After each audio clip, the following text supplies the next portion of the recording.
আসসালামু আলাইকুম। হাসান খালেদ, সভাপতি, বাংলাদেশ তৃণমূল পার্টি, আপনাদের সাথে। দর্শক শ্রোতা, আবারও শিক্ষা প্রতিষ্ঠানে আক্রমণ। অন্তর্বর্তী সময়ে যে সিরিজ মব হয়েছিল, শিক্ষকরা আক্রান্ত হয়েছিল, ক্ষতিগ্রস্ত হয়েছিল, জোরপূর্বক শিক্ষা প্রতিষ্ঠান থেকে বের করে দেওয়া হয়েছিল, এটা আবার শুরু হচ্ছে মনে হচ্ছে। যাতে এটা কোনো ঘটতে না থাকে, এটি আমরা আশা করি। যে রাজশাহী দুর্গাপুর উপজেলার দাউকান্দি সরকারি কলেজ, এটাকে বিশ্ববিদ্যালয় কলেজ দেখলাম, তার মানে অনার্স পড়ানো হয়। তো এরকম একটা কলেজে রাজনৈতিক দলের এক নেতা শিক্ষিকাকে আক্রমণ করছে।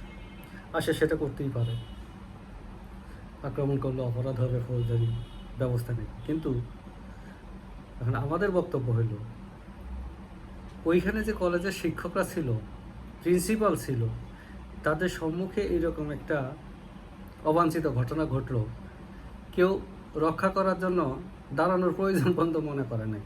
এইখানেই হলো আমাদের চিন্তার বিষয়টা। তা আমাদের মূল্যবোধের এত অবক্ষয় কেন? একজন সহকর্মী বিপদে পড়েছে, আক্রান্ত হয়েছে, তাকে আগে তো সেভ করতে হবে। আমরা বলি না যে প্রিন্সিপাল প্রফেসররা গিয়ে ওর সাথে মারামারি করবে, না, তাকে সেভ করতে হবে। সেভ না করে তারা বসে আছে, আমরা ভিডিওতে দেখলাম তারা বসে আছে। এমন কেন? আমাদের মূল্যবোধের এত অবক্ষয় কেন? এক বন্ধু আরেক বন্ধুর কাছে নিরাপদ না, এক সহকর্মী আরেক সহকর্মীর কাছ থেকে সহযোগিতা পাচ্ছে না বিপদে, এমন হলো কেন? আমরা যখন স্কুলে পড়ি তখন আমাদের ইংলিশের সহায়ক একটা বই ছিল, এটাকে আমরা র্যাপিড রিডার বলতাম। এখানে একটা গল্প পড়েছিলাম ক্লাস 7-এ। দুই বন্ধু বনের ভিতর দিয়ে হেঁটে যাচ্ছিল। এমন সময় হঠাৎ সামনে ভাল্লুক আসে। এক বন্ধু গাছে উঠে গেল, আরেক বন্ধু গাছে উঠতে জানতো না, সে দম বন্ধ করে শুয়ে থাকলো, তো সে মারা গেছে। তো ভাল্লুক এই যেটা শুয়ে আছে মাটিতে যে বন্ধু, তার মুখে নাকের কাছে গ্রাম নেওয়ার চেষ্টা করলো যে সে শ্বাস প্রশ্বাস নিচ্ছে কিনা। ভাল্লুক মৃত মানুষকে বা মৃত কোনো জন্তুকে আক্রমণ করে না।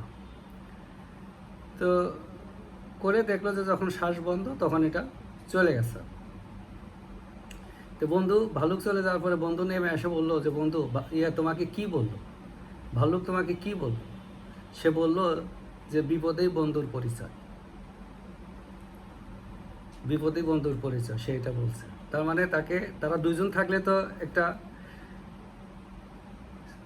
ডিফেন্স গড়ে তুলতে পারতো, কিন্তু সে স্বার্থপরের মতো সেফ জায়গায় চলে গেল একে ফেলে রেখে। এটাই বোঝাইলো আর কি।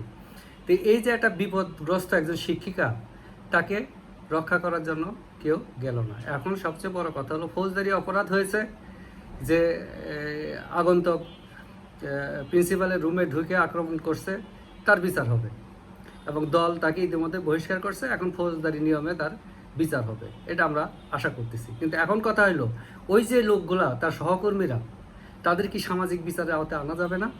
তাদেরকে আনতে হবে, তাদের মূল্যবোধে তাকে প্রশিক্ষণ দিতে হবে এবং সামাজিক শাস্তির শিক্ষণ, শাস্তি মানে শিক্ষণ, সামাজিক একটা শিক্ষণের আওতায় তাদেরকে নিয়ে আসতে হবে।